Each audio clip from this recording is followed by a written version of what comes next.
Welcome back, my friends in Christ, as we continue our journey this Lent in reading Abandonment to Divine Providence, this spiritual classic. And today we look at the first three sections of chapter 2.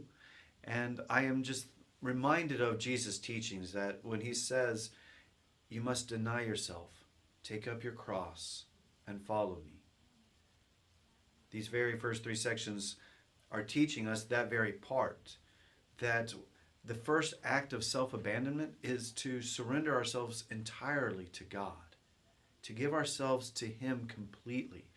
And that is what, as we read on page 106 at the very top, a saintly soul is a soul freely submissive with the help of grace to the divine will. That our soul is completely given over to God. And that is what Mary did when the angel Gabriel came to her in the Gospel of Luke. And she simply said yes to the will of God. She submitted herself. She surrendered herself completely to God and to His will. And it's when we do that, as we read on at the middle of page 106, that God wishes to do all for us, just like He did Mary. I just have to, I have to place myself in His hands, just once and for all. There in His hands, surrendered to Him, we see in section 2 that God begins to purify us.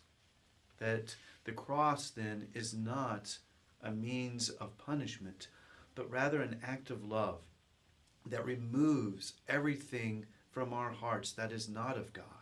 It is why on page 109 we see the very statement that all kinds of mortifications, trials, is what brings about a pure love to be established in our souls. That is God's pure love. And that love will grow within us.